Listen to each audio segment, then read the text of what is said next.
Nesse vídeo eu vou mostrar para você como que você pode vencer a procrastinação com uma técnica muito simples, uma técnica muito fácil que eu aplico na minha vida, que você vai poder aplicar ainda hoje e que ainda por cima tem validação científica.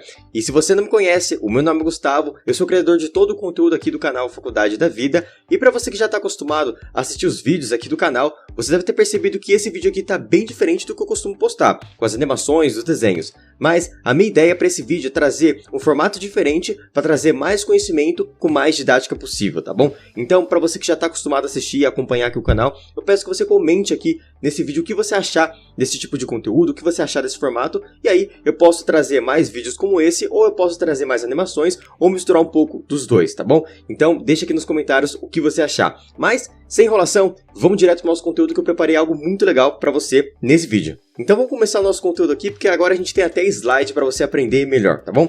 Então vamos lá. Sempre que eu pergunto para as pessoas qual seria a maior dificuldade delas quando elas vão buscar uma mudança de vida, eles têm várias respostas. Algumas pessoas dizem para mim que elas têm dificuldade em saber o que elas vão começar, por onde elas vão começar. Então, Gustavo, eu tenho muitos objetivos, eu tenho muitas metas, ou eu sei qual é o meu objetivo, mas eu não sei como começar. Outras pessoas dizem para mim que elas têm dificuldade em relação ao perfeccionismo. Gustavo, eu sempre busco a perfeição, eu deixo isso para depois porque eu não consigo fazer isso agora, eu quero comprar tudo que eu posso antes de começar um projeto. E outras pessoas vão falar para mim que elas têm dificuldade em relação ao medo, eu tenho medo do que os outros vão pensar. Enfim, existem várias barreiras, existem várias dificuldades quando a gente busca uma mudança de vida. Mas a questão é, em geral, toda vez que eu pergunto qual seria a maior dificuldade das pessoas, a grande vencedora, a grande barreira que as pessoas mais falam pra mim é a procrastinação. Ou de uma certa forma ligada à procrastinação, porque se você pensar, o perfeccionismo é um tipo de procrastinação.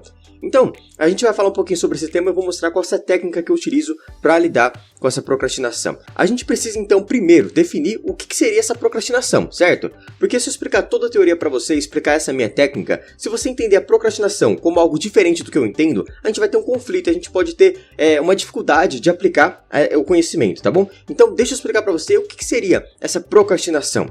A procrastinação é o ato de você adiar uma tarefa ou um conjunto de tarefas sem uma razão necessária, sem uma razão realmente relevante, de modo que esse adiamento ele entre em conflito com seus objetivos e as suas metas. Vamos entender esse conceito com base em alguns exemplos. Imagine então que esse semestre eu tenho uma prova muito importante na minha pós-graduação, no meu mestrado, e eu preciso fazer essa prova e eu preciso ir muito bem porque ela vai valer o meu futuro. Vamos dizer que é muito importante para mim. E aí, na hora de planejar os meus estudos, eu entendi que eu precisava estudar 4 horas por dia até chegar o dia dessa prova, e que seria muito importante para mim. Então eu fiz esse planejamento e na hora de planejar é muito fácil. Eu coloco lá quantas horas eu vou estudar por dia, o que eu vou estudar em cada dia, isso é fácil. Mas, naquele momento de fazer, quando chega cada segunda-feira, quando você vai estudar, sai aquele episódio da Netflix da sua série favorita. Você vê aquele episódio e você fica com muita vontade de assistir. E você olha para o episódio e você olha para os estudos e de repente você vai e assiste aquela série, assiste aquele episódio. Nesse momento, isso seria procrastinação? A gente pode entender que sim. Por quê? Porque procrastinação é o ato de você adiar uma tarefa ou um conjunto de tarefas, no caso aqui os estudos, sem uma razão realmente relevante, no caso seria apenas assistir um episódio na Netflix que você poderia assistir depois, de modo que esse adiamento ele entre em conflito com os seus objetivos e as suas metas. Isso, é claro, está impedindo de eu estudar, seguir meu planejamento e ter uma boa nota no futuro. Agora, quando um adiamento não seria uma procrastinação? Imagina agora um outro cenário, um outro exemplo. Imagina que eu quero ganhar massa muscular, e para isso eu comecei a fazer academia, eu comecei a frequentar a academia. E eu decidi que eu ia fazer academia 1 hora por dia, todos os dias da semana, descansando sábado e domingo, vamos dizer assim, tá bom? E eu fiz esse meu planejamento. Na hora de planejar, é fácil, eu fui lá treinar, e nesse meu treino eu tive uma pequena lesão no meu pé. Nada demais, mas eu tive essa pequena lesão que estava me impedindo de fazer os movimentos certos. No dia seguinte eu decidi não ir para a academia. Esse adiamento de não ir para a academia seria uma procrastinação? Nesse caso, a gente pode entender que não. Por quê? Porque procrastinação é o ato de você adiar uma tarefa ou um conjunto de tarefas, e sim, aqui a gente está adiando, mas, no caso, existe uma razão relevante. A razão é que eu estou com uma lesão no meu pé. Porque se eu for para a academia com essa lesão, eu não vou fazer os movimentos certos e tem uma grande chance de ter uma lesão ainda maior, o que vai provavelmente causar em alguns meses parado, alguns meses sem poder treinar. Então, nesse caso, isso não seria uma procrastinação, tá bom? É preciso deixar isso bem claro para a gente definir o que seria procrastinação e o que não seria, e a gente não ficar nessa neura de qualquer adiamento seria uma procrastinação, tá bom? Definindo esse termo, a gente vai entender que todas as pessoas procrastinam, mas nem todas as pessoas são procrastinadoras. Alguns especialistas, que se dizem especialistas por aí, vão falar pra você que, na verdade, a gente pode excluir a procrastinação, a gente pode acabar com a procrastinação. Isso é uma grande mentira. Todas as pessoas vão procrastinar. É uma programação biológica do nosso cérebro procrastinar. Agora, algumas pessoas vão ser procrastinadoras, aquelas pessoas que deixam tudo para depois, aquelas pessoas que estão tendo seus resultados afetados por conta da procrastinação frequente, tá bom? Então, é esse conceito que a gente vai trabalhar e agora vamos entender um pouco mais sobre o que acontece no nosso cérebro. Se a gente pegar os estudos mais recentes sobre esse tema, a gente pode perceber que a maioria das pesquisas elas dividem as pessoas em duas, certo? Então a gente tem as pessoas que procrastinam e as pessoas que procrastinam menos. Não as pessoas que não procrastinam nada, mas procrastinam menos.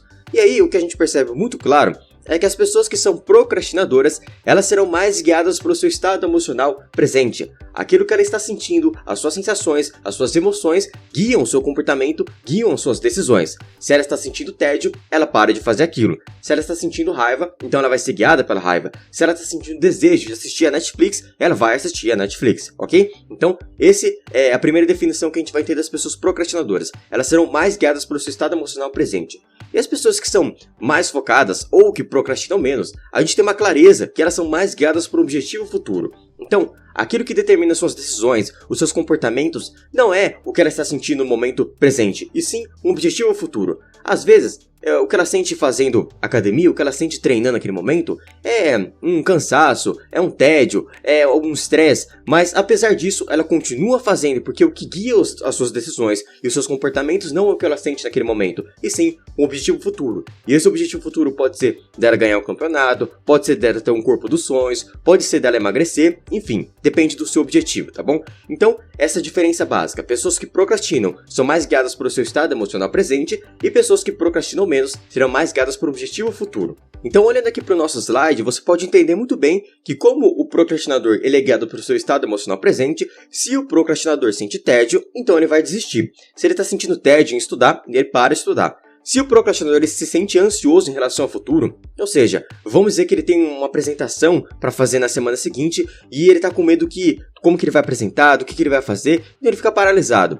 Se o procrastinador ele tem outras vontades, outros desejos, ele vai fazer. O procrastinador, ele tem desejo de assistir Netflix ao invés de estudar, então ele vai assistir Netflix. Ele tem desejo de comer um brigadeiro ao invés de manter a dieta, então ele vai comer o brigadeiro. Ele tem desejo de ficar em casa descansando ao invés de treinar, então ele vai ficar em casa descansando. E se o procrastinador ele tem medo do futuro, o que os outros vão pensar de mim? E se não der certo? E se eu fracassar? Ele vai deixando isso para depois, tá bom? Então entenda que o procrastinador ele não vai ser guiado somente pelas emoções negativas, como o medo, a ansiedade, mas também pelas sensações positivas. Se ele tem essa motivação, esse desejo de ir para academia, ele tá motivado, ele tá no começo do ano, ele vai fazer aquilo, porque ele tá motivado. Entenda que nesse momento, as suas sensações, as suas emoções estão de acordo com os seus objetivos, mas em algum momento, em um momento de estresse, na rotina, no dia a dia, pode ser que ele esteja cansado, pode ser que ele esteja no tédio, e isso também vai atrapalhar os seus resultados. Aquele que por motivação começa, por motivação também vai desistir. E agora você pode perguntar pra mim, mas Gustavo, o que acontece no nosso cérebro? Por que algumas pessoas vão ser mais guiadas pelo seu estado emocional presente e por que outras pessoas vão ser mais guiadas por um objetivo futuro? Então, vamos entender o que as pesquisas dizem pra gente. O que nós sabemos é que aquilo que te move a fazer alguma coisa está intimamente relacionado a um sistema no nosso cérebro chamado sistema dopaminérgico. E para as pessoas que não conhecem, não estudam muito sobre neurociência, esse nome pode assustar, nosso sistema dopaminérgico. Mas, basicamente, de maneira simplificada, tá bom? De maneira didática, você não precisa entender tudo sobre o sistema dopaminérgico, mas o que ele vai fazer, aqui de maneira simplificada novamente, será te motivar a fazer alguma coisa e tirar uma recompensa por aquilo que você fez, caso isso seja positivo. Então, imagina que você vê uma batata frita na sua frente, você ficou o dia inteiro sem comer e você vê uma batata frita na sua frente. O seu sistema dopaminérgico ele vai te motivar a pegar aquela batata frita. E quando você comer aquela batata frita, quando você colocar ela na boca, você vai sentir um prazer, uma sensação positiva. Isso o seu sistema dopaminérgico também vai ser responsável. Então, o seu sistema dopaminérgico ele vai te levar a fazer um comportamento e vai tirar prazer em relação àquilo. E aí ele te motiva a comer mais uma batata, depois mais uma e mais uma, até você estar satisfeito ou satisfeita, tá bom? Então é basicamente isso, de maneira simplificada, o que o seu sistema dopaminérgico vai fazer. E aí, o nosso sistema, novamente, de maneira simplificada, ele é dividido em duas partes. As vias mesolímbicas dopaminérgicas e as vias mesocorticais dopaminérgicas. E agora você deve estar assustado com esses nomes, mas calma que eu vou te explicar, tá bom? Então vamos lá.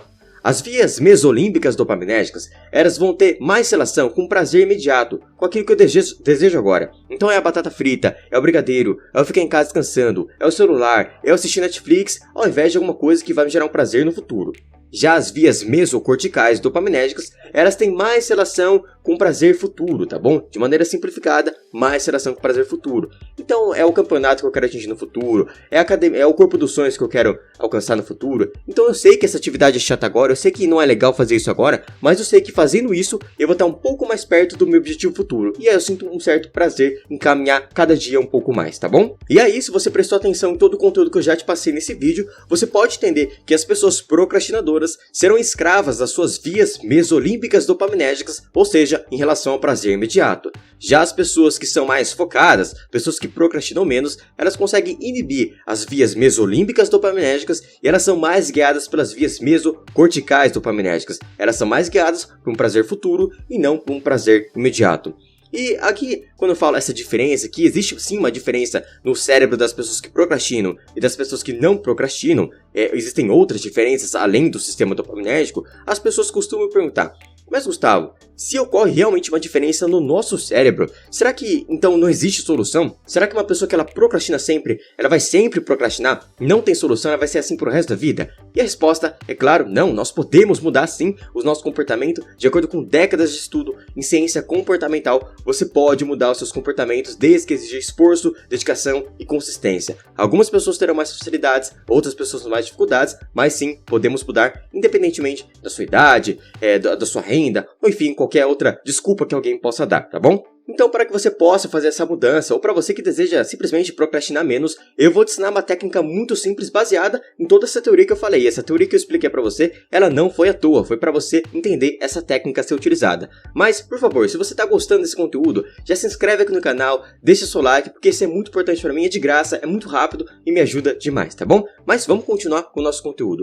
O que seria essa técnica simples? Eu vou retomar para você os principais pontos da nossa aula para você entender essa técnica.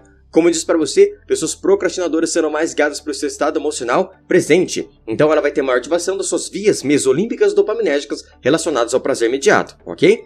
As pessoas mais focadas serão mais guiadas pelos seus objetivos futuros. Então elas terão uma ativação maior das suas vias mesocorticais dopaminérgicas. Baseado nisso, qual que seria a nossa estratégia? A nossa estratégia seria mudar as nossas sensações e se colocar em um estado favorável à mudança. Lembra que eu falei pra você que o procrastinador, se ele tá motivado, ele vai fazer aquilo? Agora, se ele tá desmotivado, ele também não vai fazer aquilo? Então, o que a gente precisa fazer é se colocar num estado favorável ao meu objetivo. E como que eu posso fazer isso? Sabe naquele momento que você tá naquela decisão? Será que eu estudo ou será que eu vejo uma série? Será que eu vou pra academia hoje ou será que eu falto? Será que eu mantenho a dieta ou será que eu como esse doce aqui na minha frente? Nesse momento que você estiver nessa decisão, pensando, será que eu faço o certo ou será que eu faço aquilo que me gera um prazer imediato? Você vai pensar o seguinte, você vai fechar os olhos e vai pensar a seguinte pergunta: como eu vou me sentir daqui 4 horas se eu fizer aquilo que é preciso ser feito? Ou seja, se eu manter a dieta, se eu estudar, se eu for pra academia, como que eu vou me sentir? E aí você fecha os olhos e se imagina nessa cena. E o ideal é que quando você se imaginar realizando aquilo que é preciso ser feito, quando você fez aquilo, eu quero que você imagine realmente com todos os detalhes possíveis, se sentindo feliz, realizado com aquilo, tá bom? E depois que você imaginar essa primeira cena, você vai se imaginar em uma outra cena.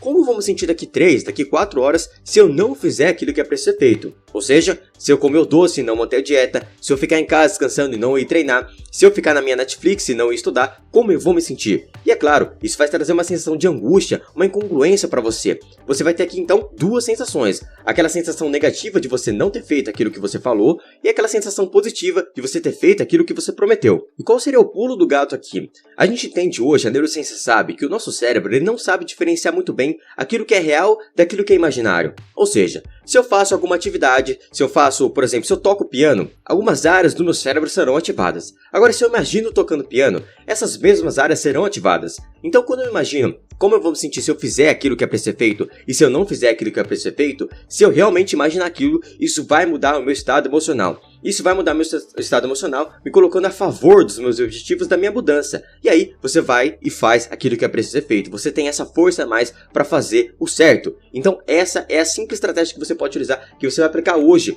faz com realmente intenção, imagina e você vai ver o poder dessa estratégia, tá bom? Principalmente se você já está acostumado a procrastinar muitas coisas, porque você vai estar usando a sua procrastinação a favor dos seus objetivos, tá bom? E para que tudo isso funcione, eu preciso te passar uma dica extra que é essencial. Sem essa dica, você não vai ter resultados concretos. E essa dica é: estabeleça passos pequenos, curtos, porém firmes. Se você vai querer mudar a sua vida, é muito comum as pessoas deixarem a sua motivação, essa motivação de começo do ano, deixar elas criar grandes metas, grandes resultados. Então ela sai do total sedentarismo e ela quer mudar a sua vida em poucos meses. Ela quer fazer academia todo dia. Além da academia, ela quer fazer outro esporte. Isso é muito diferente da realidade dela. E a chance dela desistir é muito grande, tá bom? Então o que você vai fazer? Estabeleça pequenos passos, curtos, porém firmes. Eu não vou ler um livro inteiro essa semana. Eu vou ler 3 páginas da manhã. Depois de um mês eu vou ler 6 páginas por dia. Depois de 2 meses eu vou ler 9 páginas por dia. E assim por diante. Eu vou estabelecendo pequenos passos, curtos, porém firmes. Cada vez que eu fizer aquilo que é para ser feito, a minha disciplina aumenta um pouco mais. E aí fica mais fácil fazer a criatividade, porque ela vai se transformando em um hábito, tá bom?